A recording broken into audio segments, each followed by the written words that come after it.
over here with a quick video. It's out of the norm, but with Easter coming up, I wanted to put out how to make deviled eggs.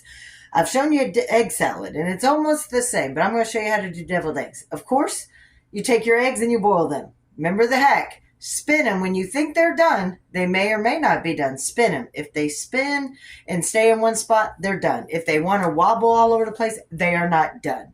So for this recipe, you boil your eggs, you drain them, and you peel them. A little trick to peel them, you take them, you tap them on the counter or a plate on the bottom and the top, and then you lay them flat and you kind of push just down a little bit and roll them, and it'll crack and you'll be able to pluck it right off. And that's the easiest way to peel your eggs. After you peel them, let me show you what I do. All right. So after you've hard boiled them and you've peeled them, I always put mine in the carton after I've peeled them, and I leave them in the ice box overnight. They just don't tear. They're easier to manage cold than right off the heat. So you're going to take them long ways, not up and down, but long ways. You're just going to cut them in half.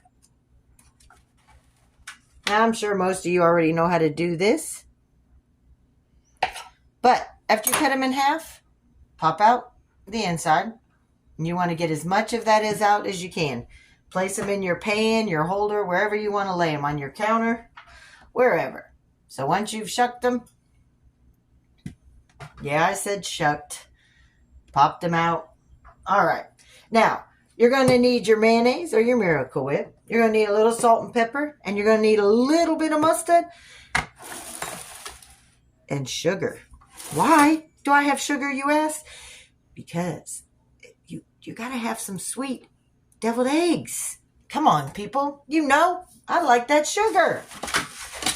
Alrighty. So, they're all in here. At this point, I'm going to add a little bit of pepper, a tiny bit of salt, and I am only going to use a tablespoon of sugar for 18 eggs.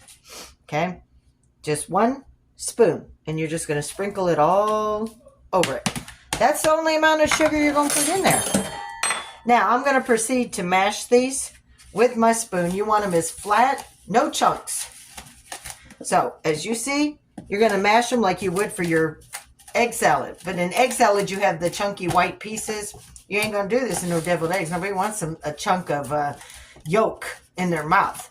So, you're going to grate them up. And when I finish grating this, I'll show you what the next steps are.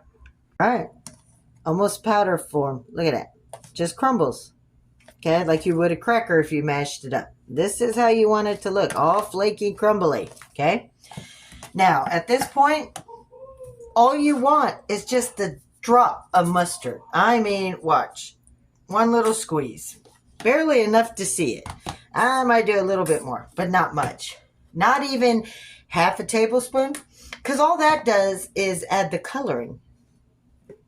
You're going to take your mayonnaise or your Miracle Whip. Because I know you're going to get on me. Oh, Miracle Whip is not mayonnaise. It's salad dressing. Well, in the South, you could do it either way. You can use your mayonnaise or you could use your Miracle Whip. I grew up with Miracle Whip, and I love it. This was just about a quarter of a bottle left, as you can see. So, I would say maybe a half a cup for 18 eggs, but I'm sure I'm going to need more. So you're just going to stir this all together. You don't want it dry. See how that's more like a paste? No. Because those will be, when they sit in the icebox till Easter, they'll turn out very dry. All right. So this tells me I need more. So I'm actually going to probably put a cup of mayonnaise in there. But you see that little bit of mustard?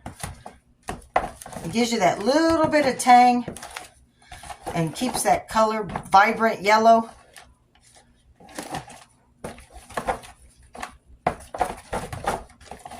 And this is a workout, people. Whew.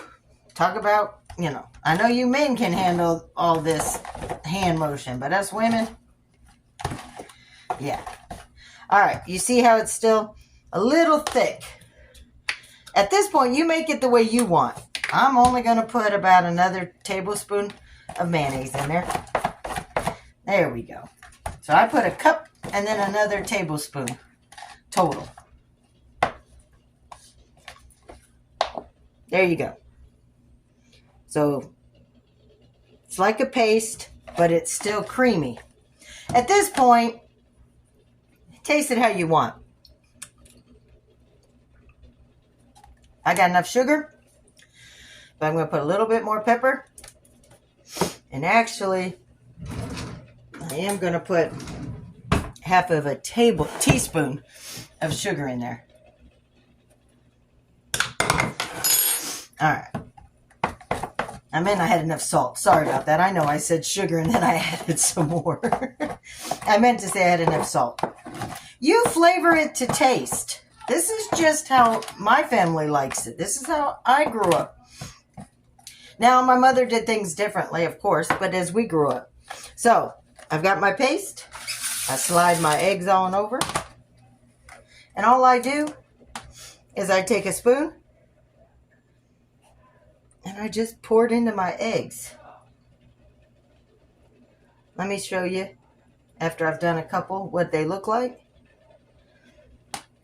And I make them overstuffed. So if I run out of here before I even touch my second set of eggs, I'm okay with that. So I make them overly stuffed. You're going to continue this process till they're all done. I had enough for 2 pans. Now, I'm going to cover these and put them in the icebox till I need them on Sunday morning, because it's Friday night. Now, we're in the South. Now, you could choose to sprinkle some dill, some sage, some parsley, some paprika. Sometimes down in the dirty South, we put some blackened shrimp, some blackened chicken, or even some crawfish tails on ours.